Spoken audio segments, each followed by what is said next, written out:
다니엘서 12장이라는 말씀이 어디 나오냐면 이 다니엘서 12장 11절입니다.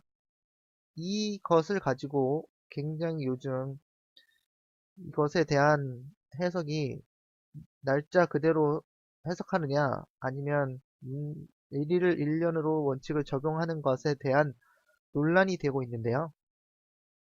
우선 다니엘서 12장 11절 그 문제가 되는 논란이 되고 있는 성경절을 한번 읽어보겠습니다.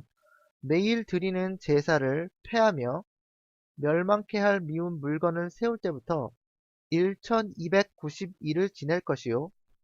12절 기다려서 1335일까지 이르는 사람은 그 사람은 복이 있으리라. 자, 이 말씀입니다. 이 말씀에서 12장 11절에서 보면 1290일이라고 나와 있어요. 그러면 1290일이죠. 그 다음에 1335일이라고 나와 있습니다. 근데 이 예언의 기산점을 잡는 그 기산점이 이 미울 물건을 세울 때부터라는 것이에요. 이 미울 물건은 그 분들이 어떻게 주장하시냐면 일요일 휴업령을 로 봅니다. 그리고 또한 그 다음에 이 매일 드리는 제사를 이 매일 드린 제사가 무엇이냐에 대한 많은 해석이 있는데 대략 세 가지 해석이 있습니다. 근데 요즘 최근 들어서 말이 나오는 해석이 무엇이냐면 이 매일 드리는 제사가 안식일이라고 해석합니다. 그래서 안식일을 폐하고 멸망케 할 미운 물건, 즉 일요일 휴업령을 세울 때부터 그때부터 카운트다운이 시작된다는 해석이에요. 즉 1290일을 지낼 것이라는 것입니다. 그리고 1290일 후에 기다려서 1335일까지 이르는 사람 복이 있으리라 했으므로 1335일에 끝까지 기다린 야곱의 환난을 통과하고 기다린 사람은 예수님의 재림을 맞이한다는 그러한 해석입니다. 이러한 해석은 어떤 분은 시기까지 잡는 분도 계시지만 이것은 이제 1290일이기 때문에 이것이 한 3년 반 이상의 3년 반이 정도면 1260일인데 한 30일 더해서 3년 6, 7개월 정도의 시간이 일요일 협령이 있은 다음에 있을 것이다. 그 다음에 야곱의 한날은 45일 정도 들어가서 1335일까지 이르면 예수님이 올 것이다. 라고 해석하고 있는데요. 어, 이것에 관하여 시기를 안 정하고 있는 분도 계시고 이것에 관하여 시기를 정하는 분도 계신데 이것이 과연 올바른 해석인가 그것에 대하여 알아보는 시간을 가지겠습니다. 즉 멸망케 할 미운 물건이 이 교환권이라고 하는 것은 문제가 없는데 이것을 이율 휴업령이냐라고 본다면 어, 그렇게 볼 수도 있을 것 같아요. 왜냐하면 교환권이 세워지는 거니까. 근데 교환권이 세워지자마자 이율 협령을 내리냐 이것에 관해서는 따로 시간을 가져야 될 것 같고요. 그 다음에 이제 이 매일 제가 집중하려고 하는 부분은 이 매일 드리는 제사입니다. 사실 한글로서는 한글 성경에서는 매일 드리는 제사를 폐하며 멸망케 할 물건을 세울 때부터 1290일을 지낼 것이요 이렇게 쓰여져 있지만 사실은 영어 성경에서 보면 킹 제임스 영어 성경에서 보면 여기에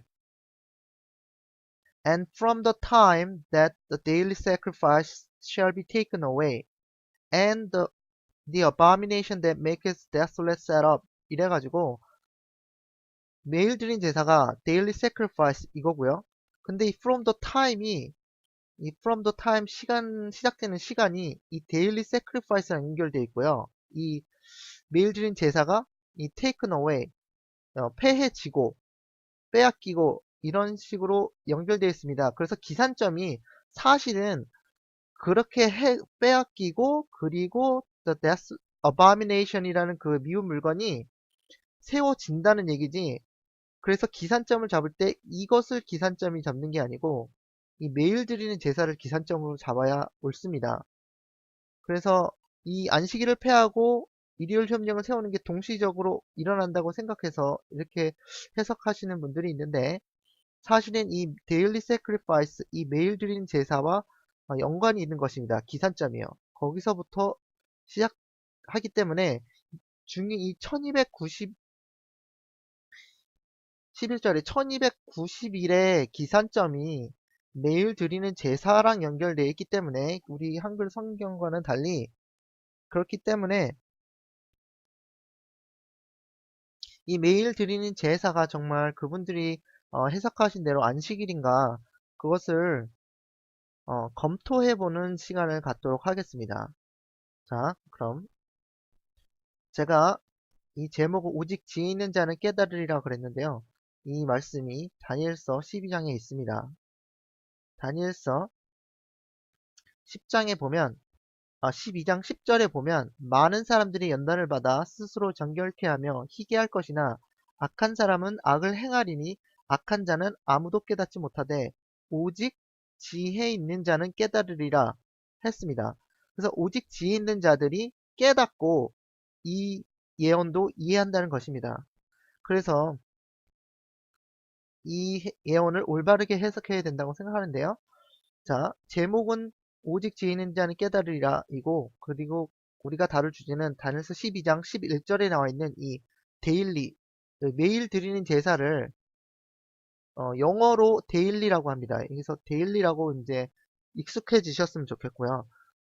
그 다음에 이제 히브리어는 이 타미드인데, 원래 히브리어로는 타미드입니다. 이 타미드라는 것이 이 다니엘서에서만 하타미드라고 쓰였어요. 그래서 이것도 다루게 될 것입니다. 자, 그럼 들어가기 전에 여기에 있는 예언의 신의 말씀을 읽고 시작하겠습니다. 이 예언의 신의 말씀은 어디 있는 것이냐면 교회 증언 5권 708페이지에 있는 말씀입니다.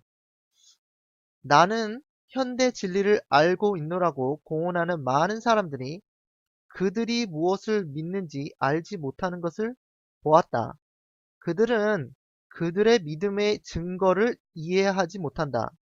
그들은 현 시대를 위한 사업을 바로 깨닫지 못한다.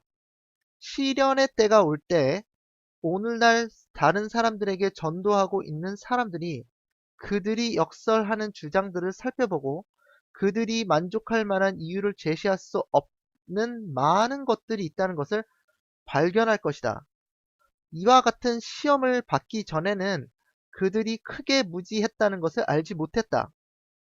그리고 교회 안에는 그들이 무엇을 믿고 있는지 이해한다는 사실을 인정받은 사람들이 많다. 그러나 논쟁이 생기기 전에는 그들이 자신의 약점을 알지 못한다. 이렇게 굵은 글씨를 된 게 중요한 내용입니다. 같은 믿음을 가진 자들에게서 분리되어 홀로 서서 단신으로 혼자서요, 그들의 신조를 설명하도록 강요당하면 그들은 그들이 진리로 받아들였던 것들에 대한 그들의 견해가 얼마나 분명치 않은 것이었는지 깨닫고 놀랄 것이다. 중약했습니다. 하나님께서는 당신의 백성을 일으키실 것이다. 만일 다른 수단들이 실패하면 이설이 그들 가운데 생기고 그것이 그들을 키질하여 결을 곡식으로부터 분리시킬 것이다. 주님께서는 당신의 말씀을 믿는 모든 사람들이 잠에서 깨어나도록 부르신다. 정말 그렇죠? 이 시대에 적절한 귀중한 빛이 주어졌다. 그것은 우리 앞에 박두한 위기를 알려주는 성경의 진리이다. 지금 이 시대에 적절한 귀중한 빛은, 이 때에 맞는 귀중한 빛은, 그것은 엘렌 G 와이트에 의하면 우리 앞에 박두한 위기를 알려주는 성경의 진리입니다. 그래서 지금 이 시대에 일요일 휴업령이 가까운 이 시대에, 이 세상에 재난이 닥쳐오는 것처럼 보이는 이 시대에 에게 가장 중요한 빛은 여기 교회 증언의 말씀에 나온 대로 우리 앞에 박두한 위기를 알려주는 성경의 진리입니다.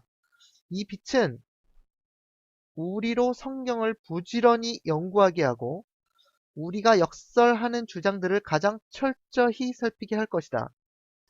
하나님께서는 모든 사람들이 기도와 금식으로 진리의 의미와 주장들을 철저하고 꾸준하게 탐구하기를 바라신다.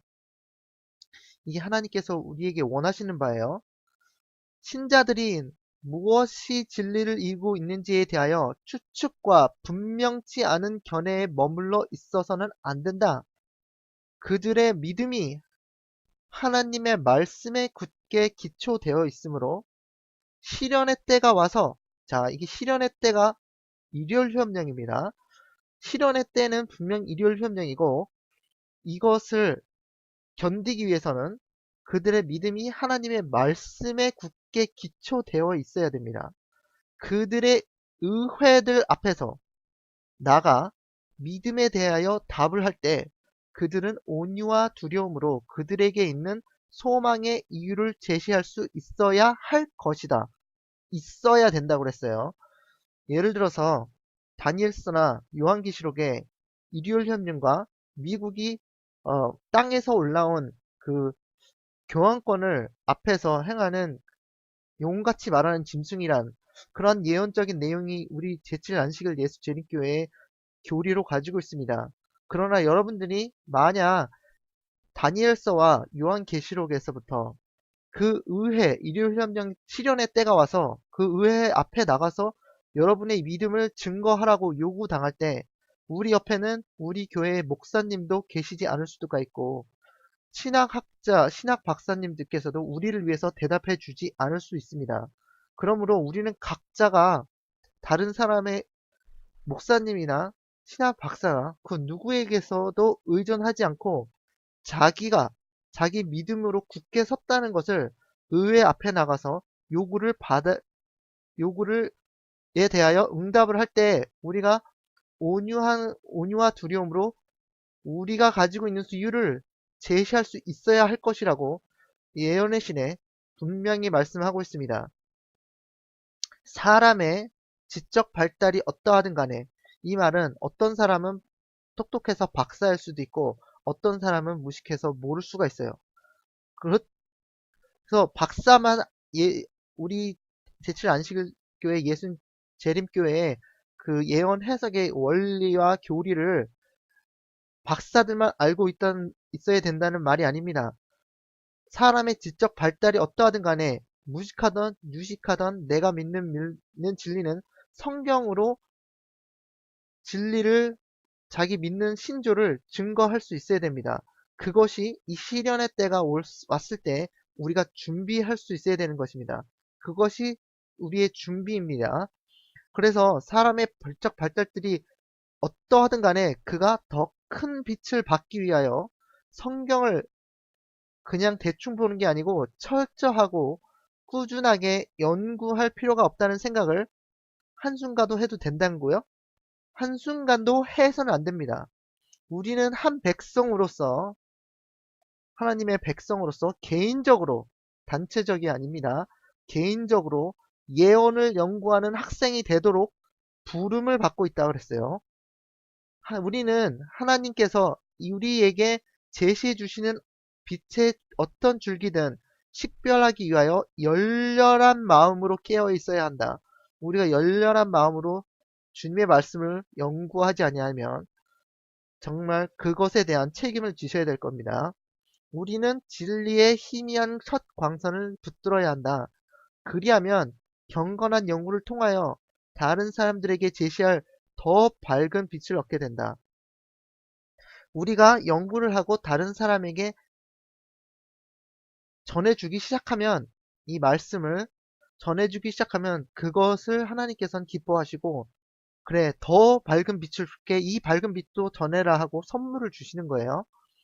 하나님의 백성들은 그들이 밝은 현재 빛으로 만족하고 안일하게 지내면 우리는 그분께서 그들에게 은혜를 베풀지 않으실 것을 확신할 수 있다. 그들이 그들에게 비치고 있는 증가된 그리고 또한 언제나 증가되고 있는 빛을 받기 위하여 끊임없이 앞으로 전진해 나가는 것이 그분의 뜻이다. 그분은 하나님이시죠. 교회의 현재 태도는 하나님을 기쁘시게 하지 못한다. 지금 교회의 상태가 하나님을 기쁘시게 하는 상태가 아니라는 거예요. 그리고 또한 하나님 말씀 연구도 그만큼 부족한다는 것입니다. 우리 제7일 안식일 예수 재림교회는 목사님이나 신학 박사님에게 모든 것을 맡기고 우리가 연구 안 해도 된다는 아니라는 생각을 가지고 있으면 시련의 때에 모두 다 부족함이 발견되어 시련의 때를 통과할 수 없을 것입니다. 시련의 때를 통과하는 것은 우리의 강한 의지가 아닙니다. 시련의 때를 통과하는 것은 우리가 부자가 돈이 많아서 통과할 수 있는 게 아니에요. 시련의 때를 통과하는 것은 우리가 먹고 먹을 양식을 10년치, 20년치 쌓아놨다고 시련의 때를 통과하는 것이 아닙니다. 시련의 때는 시골 생활을 한다고 해서 통과하는 것도 아닙니다. 물론 이러한 모든 것들이 우리에게 도움이 될 수 있겠지만 우리가 시련을 통과하게 할 수 있는 것은 이 전 페이지에 나왔던 말씀처럼 우리의 믿음이 하나님의 말씀에 굳게 기초되어 있어야 됩니다. 이것은 여기에 나온 것처럼 같은 믿음을 가진 자들에게 분리되어 홀로 서서 단신으로 그들의 신조를 설명하도록 강요당하면 그들이 진리로 받아들였던 것들에 대한 그들의 견해가 얼마나 분명치 않은 것이었는지 깨닫고 놀랄 것이라고 했어요.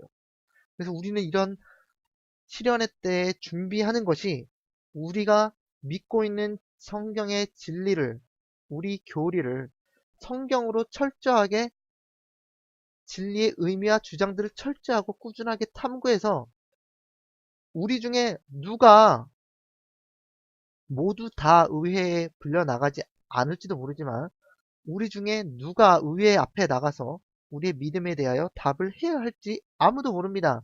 그렇기 때문에 우리는 그것에 대하여 준비하고 있어야 돼요. 그 떨리는 의회 앞에 나가서 그냥 얼버무리면 우리의 믿음을 증거하지도 못하고 그 사람들이 우리의 믿음을 엉터리라고 생각할 것입니다. 교회의 현재의 태도는 하나님을 기쁘시게 하지 못한다. 그들에게 더 많은 진리와 더 큰 빛의 필요를 느끼지 못하게 하는 자기 과신이 들어왔다. 지금 다 교만하다는 것입니다. 우리는 사단이 전후좌우에서 활동하고 있는 시대에 살고 있다. 그럼에도 불구하고 한 백성으로서의 우리는 잠을 자고 있다. 하나님은 당신의 백성들을 행동하도록 깨우는 한 음성이 들려지기를 바라신다. 저의 이 같은 호소가 여러분들을 제7 안식일 예수 재림교인들을 깨우게 하는 음성이 되기를 간절히 바랍니다.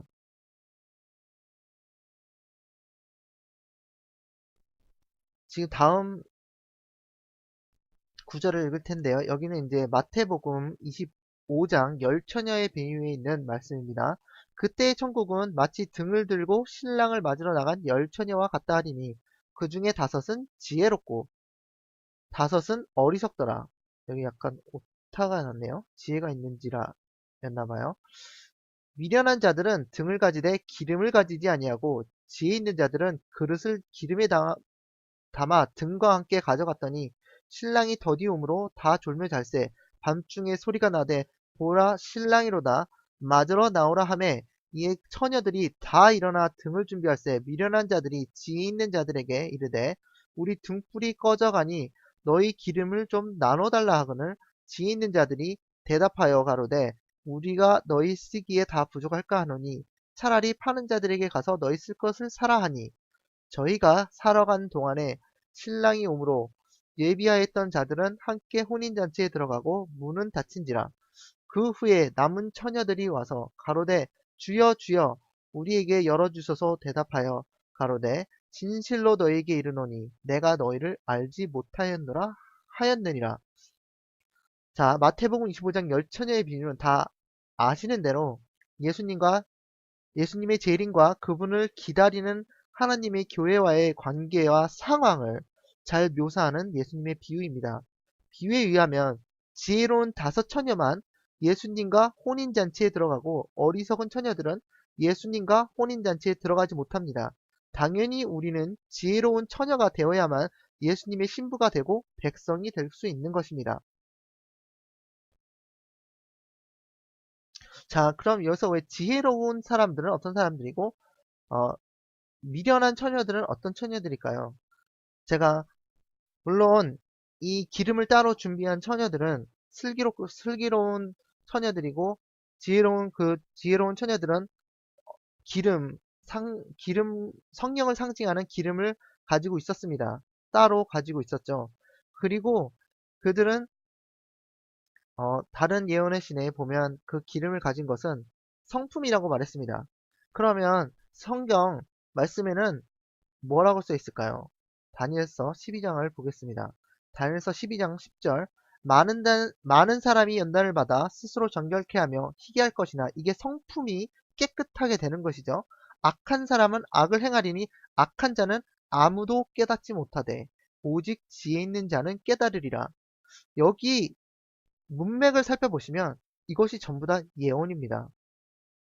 매일 드린 제사를 폐하며 멸망케 할 미울건을 세울 때부터 1290일을 지낼 것이요. 이 전에 보면 한때, 둔때, 반때를 지나서 성도의 권세가 다 깨어지기까지니 그렇게 되면 이 모든 일이 다 끝나리라 하더라. 이런 모든 예언의 말씀을 문맥에 맞춰서 생각해 보면 이 예언의 말씀을 깨닫는 자가 지혜로운 자입니다. 한마디로 지혜로운 처녀라는 것이에요. 그리고 악한 사람은 깨닫지 못하는 사람입니다. 악을 행하는데 왜 하냐? 깨닫지 못하기 때문입니다. 예언의 말씀으로 특히 제7일 안식일 예수 재림교회는 예언의 말씀을 깨닫지 못하면 악한 자가 되는 것입니다. 그리고 또한 예언의 말씀을 깨닫는 자는 지혜로운 자가 되며 우리가 연단을 받고 정결케 하며 희게 하는 성품을 안성시킬 수 있는 어, 기회가 생기고 은혜가 주어지는 것입니다. 여러분, 어쩌면 어떤 분들은 이 말씀에 동의하지 않으실지 모르겠어요. 예언의 말씀이 어떻게 성품이랑 관계가 있을까? 제가 다음 시간에 정말 예언이 어떻게 성품이랑 관계가 있는지 설명드리도록 하겠습니다. 자, 리비엔 헤럴드 8월 19일 1890년자에 다음과 같은 말씀이 있습니다. 나는 종종 열처녀의 비유에 관해 언급하는데 다섯은 지혜롭고 다섯은 어리석다. 이 비유는 성취되었고 언제 성취되었냐면 윌리엄 밀러의 재림운동 때 1840년에서 44년까지 있었던 재림운동 때 성취되었습니다. 앞으로 문자 그대로 성취될 것이다. 앞으로는 언제를 말하는 것일까요? 지금 이 시대를 말하는 것이죠. 왜냐하면 그때에 특별하게 적용될 것이기 때문이고 셋째 천사의 기별과 마찬가지로 앞으로도 계속 세상이 끝날 때까지 현대 진리로 남아있을 것이다. 그래서 마태복음 25장의 열처녀의 비유는 현대의 진리입니다. 대쟁투 594페이지 은혜의 시기의 끝과 환란의 때를 위한 준비에 관련된 사건들이 미래의 사건들이겠죠. 분명히 하게 제시되어 있다. 그러나 많은 사람들은 마치 이 중요한 진리들이 그들에게 전혀 계시되지 않았던 것처럼 그것들을 깨닫지 못하고 있다. 깨닫지 못하고 있다 그랬죠. 보세요. 은혜의 시기의 끝, 환난의 때, 그것을 위한 준비에 관련된 사건들, 이것들은 전부 과거입니까? 은혜의 시기의 끝이 과거입니까? 아니면 환난의 때는 어떤가요? 환난의 때는 미래일까요? 과거일까요? 이것도 미래죠. 준비에 관련된 사건들, 전부 다 미래적인 사건들입니다. 이 미래적인 사건들은 전부 예언입니다. 예언의 말씀을 깨닫지 못하고 있다는 말씀입니다. 왜 어떻게요? 그런 많은 사람들이 마치 이 중요한 가벼운 알아도 되고 몰라도 되는 진리가 아닙니다. 중요한 몰라도 되는 진리면 중요한 진리가 아니죠. 진리들이 그들에게 전혀 한 번도 들은 적이 없었던 것처럼 그것들을 못 깨닫고 있다 그랬어요. 자, 잠깐 아까 전에 깨닫지 못하는 것과 많은 사람이 연단을 받아 스스로 정결케 하며 희귀할 것이나 악한 사람은 악을 행하리니 악한 자는 아무도 깨닫지 못합니다. 자, 깨닫지 못하는 사람은 마음이 도덕적인 사람일지라도 악한 사람이 돼요. 참 이건 희한한 말씀이죠. 아니 예언 좀 몰랐다고 어떻게 악한 사람이 되지? 이러실지도 모르겠어요. 그러나 말씀은 분명하게 악한 사람은 악을 행하는데 왜 그러냐면 깨닫지 못하기 때문에 그렇다는 것입니다. 그러면 여러분 생각에 이 예언의 말씀이 알아도 되고 몰라도 되는, 그저 우리는 성품만 개발하면 되는 그러한 상황이라고 생각되시는지, 제가 보기에는 아닌 것 같아요. 분명히 예언의 신에 이렇게 쓰여 있고 다니엘서 12장에 그렇게 쓰여 있기 때문입니다. 보세요. 사단은 사람들에게서 구원에 이르게 될 지혜, 이 지혜로운 자가 깨닫는 이 지혜가 예언의 말씀이었죠. 은혜의 시기의 끝과 환란의 때를 위한 준비에 관련된 사건들, 이것이 분명히 제시되었는데 이것이 뭐라고요? 구원에 이르는 지혜입니다. 이것이 될 영향력을 모두 빼앗아 버리려고 그래요. 왜요? 그들이, 하나님의 백성이라는 사람들이 환난의 때에 준비되지 못하게 하려고요. 아니, 환난의 때에 준비되지 못하면 구원이 있을까요? 환난의 때에 준비되지 못하게 하는 것은, 못하게 되면 구원이 잃어버리는 것입니다. 그것이 준비하기는, 그럼 준비는 어떻게 하느냐? 구원에 이르를 지혜를 깨달아야 돼요. 구원에 이르게 할 지혜는 무엇이냐? 은혜의 시기의 끝과 환난의 때를 위한 준비에 관련된 사건들이 분명히 다니엘서와 요한계시록에 제시되어 있다는 것입니다. 또한 예언의 신에도 제시되어 있습니다. 이것들을 깨닫지 못하면 마음은 착할지 몰라도 악한 사람이 될 수밖에 없습니다. 우리의 마음속에 선한 것이 있습니까? 그래서 하나님께서는 우리를 환난의 때에 준비시키기 원하시는 것입니다. 다니엘서 12장 10절 다시 읽겠습니다. 오직 지혜 있는 자만 깨달은데, 이것은 지혜 있는 자는 세상적으로 생각해서 박사학위 아니면 IQ 150 이런 사람이 지혜 있는 자가 아니에요. 우리는 성경적으로 생각해야 됩니다. 지혜 있는 자는 하나님을 두려워하고 경외하는 자가 지혜의 시작이라고 그랬어요. 그렇기 때문에 지혜 있는 자는 하나님을 경외하는 사람입니다. 하나님을 경외하면 하나님께서 아무리 무식한 사람이라도 하나님의 말씀, 예언의 말씀을 깨닫게 해 주십니다. 하나님의 능력은 무한하시기 때문에 IQ 150 이상 되는 사람만 깨닫는 것이 아니에요. 하나님을 경외하고 두려워하는 사람만 깨닫게 해 주시는데, 하나님의 능력은 무한하시기 때문에 전능하신 하나님이시기 때문에 아무리 나는 무식해서 모른다 그런 말 핑계를 댈 수 없습니다. 하나님께서 하시면 기적이라도 일으키셔서 여러분의 지혜를 어느 누구보다 IQ 200 이상으로 올리게 하셔서 깨닫게 하실 것입니다. 많은 사람이 연단을 받아 스스로 정결케 하며 희귀할 것이나 악한 사람은 악을 행하리니 악한 자는 아무도 깨닫지 못하되 오직 지혜 있는 자만 깨달으리라. 지혜 있는 자는 세상적으로 지혜 있는 자가 아니라는 것을 깨닫기 바랍니다.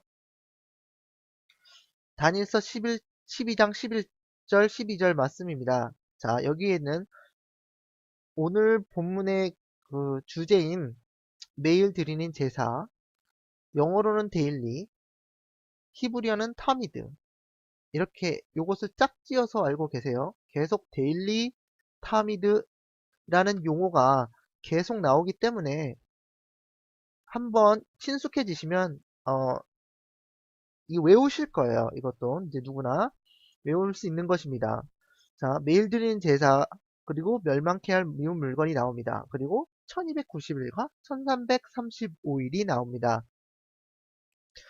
자, 매일 드리는 제사를 폐하며 멸망케 할 미운 물건을 세울 때부터, 그러나 아까 전에 처음에 말씀드렸듯이 1290일, 1290일에 기산점으로 잡을 수 있는 사건은 이것입니다. 매일 드리는 제사를 폐할 때부터, 그 다음에 이것을 세우기 위하여 멸망케 하는 미운 물건을 세우기 위하여 매일 드리는 제사를 피할 때부터 영어는 그렇게 나와 있습니다. 그래서 1292일을 지낼 것이요. 그리고 기다려서 1335일까지 이르는 사람은 복이 있으리라. 우리가 이 복이 무엇인지도 예언의 신의 말씀을 통해서 증명하게 될 것입니다. 이 복이 예수님의 재림 사건이냐 아니면 이 복이 다른 사건이냐는 여러분께서 깨닫게 되실 것입니다. 자, 먼저 멸망케 할 미운 물건이 무엇인지 정체를 파악하겠습니다. 네, 영어로는 abomination that makes desolat이라고 그래서 이 황폐하게 하는, 그러니까 망하게 하는, 예를 들어서 예루살렘 이스라엘 백성들이 하나님의 명령을 자꾸 거절하고 불순종하고 하나님에게서 멀리 떠나고 우상을 섬길 때 어떠한 일이 일어났냐면 이방 민족들이 쳐들어와서 항상 되게 많이 쳐들어왔죠. 쳐들어와서 이 사람들을 뭐 잡아가고 먹을 것을 빼앗아가고 하면서 이 사람들의 땅을 다 모조리 쑥대밭을 만들어 놓고 어떻게 했냐면 한마디로 땅을 황폐하게 만들었습니다. 그래서 황폐하게 하는 가증한 것이에요. 그것이 멸망케 할 미운 물건이라고 번역되었습니다. 그 멸망케 한 미운 물건은 영어로 이것입니다. 킹제임스 성경에서 쓰였는데요. 직역하면 황폐하게 하는, 그러니까 땅을 황폐케 하는 가증한 것이란 뜻입니다. 이와 똑같은 영단어를 검색해 보니까 다니엘서 11장 31절에도 나옵니다. 자, 다니엘서 11장 31절을 찾아보니까 군대는 그의 편에 서서 성소 곧 견고한 곳을 더럽히며 매일 드리는 제사를 폐하며, 여기에 매일 드리는 제사가 나왔네요. 12장 11절에도 나왔는데 여기 11장 31절에도 매일 제사를 폐하는 사건이 나옵니다. 또 멸망케 하는 미운 물건을 세울 것이며 했습니다. 그렇죠?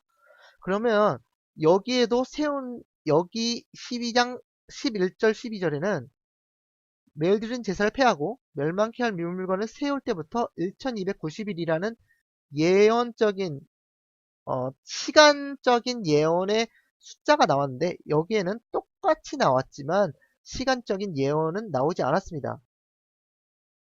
그래서 똑같은 구절이기 때문에 멸망케 할 미운 물건이나 여기에 멸망케 할 미운 물건이나 똑같은 세력이라는 라고 볼 수 있겠죠. 근데 여기서 군대가 멸망케 하는 미운 물건을 세우려고 매일 드리는 제사를 폐하는 장면이 나옵니다. 그리고 내려가서 11장 31절이 아니라 36절로 내려가 보면 이렇게 말씀되어 있습니다. 이 왕이 자기 뜻대로 행하며 스스로 높여 모든 신보다 크다 하며 비상한 말을 합니다. 신들의 신을 대적하며 형통하기를 분노하심이 쉴 때까지 하리니. 자, 특징이 뭐냐면 이 멸망케 할 미운 물건의 왕이 자기 뜻대로 행하며 스스로 높입니다. 모든 신보다 크다 하고 비상한 말을 해요. 신들의 신을 대적하고 형통합니다. 자, 이 미운 물건이 하는 일이 설명되는데 그는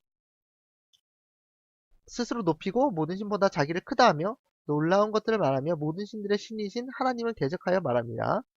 여기에 나온 똑같은 구절은 다니엘서 7장 25절에 나온 말과 유사합니다. 다니엘서 7장 25절에 그가 장차 여기도 말이죠. 비상한 말로 지극히 높으신 자 하나님이죠. 대적하며 또 지극히 높으신 자의 성도를 괴롭게 할 것이며 또 그가 때와 법을 경계코자 할 것이며 성도는 그의 손에 붙임바 되어 한때와 두때와 반때를 지내리라. 이 다니엘서 7장 25절에서 하나님의 말로 대적하며 하나님의 백성을 괴롭게 하고 때와 법을 경계코자 하며 성도들이 그의 손에 붙임바 되어 한때, 두때, 반때, 이거 익숙하시죠? 지내게 되는 이 세력은 바로 작은 뿔 세력인 교황 로마를 가리킵니다. 그러므로 멸망케 할 미운 물건은 분명 교황 로마를 언급하는 것입니다. 그러면 이 멸망케 할 미운 물건은 교환권이라는 것을 우리가 다른 성경과 비교해서 정체를 파악했죠. 그럼 멸망케 할 미운 물건은 교환권이 세워진다는 것입니다.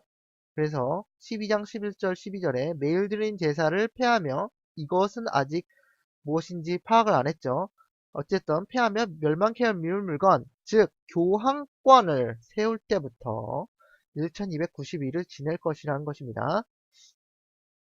그럼 우리의 이제 본 주제는 매일 드리는 제사란 무엇인가입니다.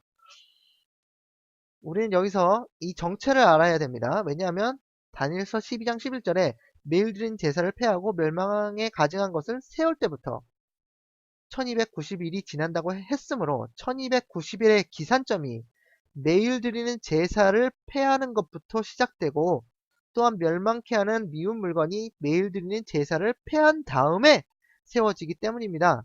그래서 매일 드리는 제사가 기산점으로서는 굉장히 중요한 것입니다. 먼저 매일 드린 제사에 대해서 생각해 보겠습니다. 영어로 더 데일리라고 합니다. 데일리라고 여기 써있죠. 데일리. 히브리어 원문에는 분명히 제사라는 단어는 없는 말입니다. 히브리어 제사라는 말은 없는 말이에요. 이것을 어떻게 하냐면 영어 성경에 가볼 때 여기가 매일 드리는 제사 The Daily Sacrifice인데요. 여기에서 보면 글자가 데일리는 똑바로 있는데 이 글자는 약간 회색으로 되어 있고 약간 옆으로 삐뚤어져 있습니다. 이렇게 표시한 것은 원문에 없다라는 것을 표시하기 위해서 히브리어 원문에는 없지만 해석하는 자가 이것에 이렇게 더하면 뜻이 더 원활하겠다고 생각해서 더한 것입니다. 그런데 그런 것들이 여기에도 있고 여기에도 있고 여기도 있고 이 12장 하나뿐인 곳에서도 이렇게 많습니다. 원문에 없는 내용이요. 그래서 이런 거 대부분들은 이제 해석하는 자가 이거 들어가야 된다. 이렇게 생각한 거예요. 그런데 여기에서도 매일에라는 제사는 이 sacrifice라는 것이 제사인데요. 희생이나 희생물. 여기에 히브리어 원문이 없다는 것입니다. 그러면 먼저 우리가 깨달은 것은 매일 드리는 제사라는 것이 있는데 예언적으로 이것이 중요하기 때문에 왜냐하면 1290일의 기산점이 되는 것이 매일 드리는 제사이기 때문에 영어로 데일리, 한국말로는 매일 드리는 제사, 이 데일리 세크리파이스라는 것이 정체를 알아야 되는데 한 가지 배운 점이 있다면 히브리어 원문에는 제사란 단어는 없다는 것입니다. 그러면 이 제사라는 뜻은 들어갈 수도 있고 제사라는 뜻이 들어가지 않을 수도 있다는 것이죠. 그리고 히브리어 원문에 두 번째 깨달아야 될 것은 타미드라고 이 히브리어는 타미드라고 되어 있어요. 타미드. 근데 제가 여기다 하라는 걸 붙여놨죠. 이 다니엘서에는 하타미드라고 이렇게 적혀 있습니다. 여기서 이 하타미드라는 건 이제 정관사라는 것인데 이 정관사를 붙여놨거든요. 근데 성경에서는 100번도 넘게 이 타미드라는 표현이 나오지만 다니엘서에서만 이렇게 5번 하타미드라고 쓰여 놓았습니다. 그래서 다니엘서에 5번이 쓰였는데 첫 번째는 8장 11절, 그 다음에 8장 12절, 8장 13절. 자, 8장에만 11절, 12절, 13절 3번이 나오고요. 그 다음에 11장 31절, 그 다음에 마지막으로 12장 11절. 우리가 문제 삼고자 하는 12장, 다니엘서 12장, 논란이 되는 12장입니다. 자, 다니엘서를 제외한 다른 성경에는 명사형으로 쓰인 적이 한 번도 없고 그냥 타미드, 형용사나 부사로 쓰였습니다. 하타미드의 뜻은 명사로 쓰여졌기 때문에 매일 있는 것, 계속되는 것으로 번역될 수 있습니다. 이것에 관하여 현재 일반적으로 가장 대다수의 제7일 안식일 예수 재림교회의 해석은 예수님의 하늘 성서 봉사 사역으로 의미한다고 알려져 있습니다. 그게 뿌리를 타고 올라가면 이 해석이 어떻게 나오는가 타고 올라가면 1900년도 초까지 올라가는데요. 이것에 대한 해석이 일반적으로는 지금 현재 일반적으로는 예수님의 하늘 성서 봉사 사역을 의미한다고 이해하고 있습니다.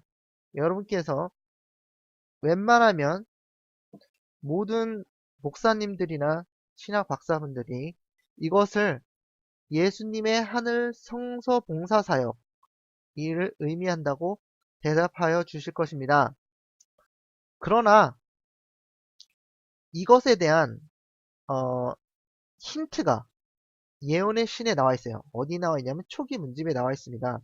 이 매일 있는 것 또는 데일리에 관한 흥미로운 언급이 있습니다. 이번 시간은 첫 시간이기 때문에 약간 서문하고 약간 도입을 들어갔었는데요.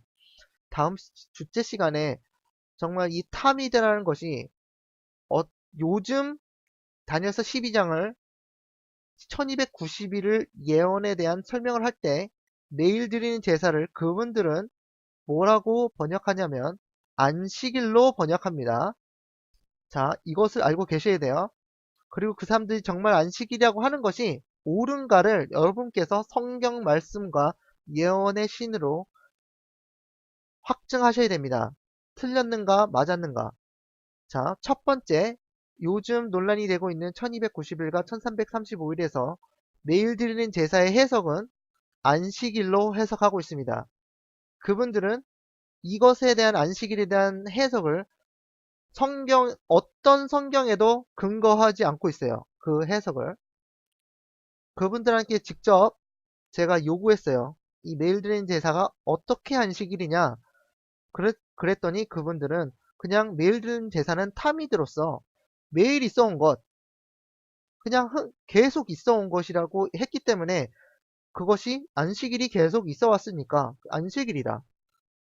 그렇게 말씀하시는데 그런 논리는 통하지 않고요. 그런 논리는 참 옳지 않다고 생각합니다. 왜냐하면 매일이 있어온 건 계속 있어온 건 이 땅도 지구도 계속 있어 왔고 하늘도 계속 끊임없이 있어 왔고 뭐 사람들도 계속 있어 왔고요. 그 다음에 동물들도 계속 있어 왔고 나무들도 계속 있어 왔습니다. 그런 식으로 깨어 맞추는 그런 논리는 어디서 받아들여지기 힘든 그런 논리입니다. 그 다음에 두 번째로 여러분께서 알고 계셔야 될 것은 우리 제7일 안식일 예수재림교회의 해석이 일반적인 해석은 예수님의 하늘 성소 봉사 사역이라고 하는 것입니다. 예수님께서 성소나 지성소에서 우리를 위하여 중보 사역을 하시는 그것을 의미한다는 것입니다. 그러면 또 다른 해석은 없는가? 그것은 다음 시간에 여러분께 알려드리도록 하겠습니다.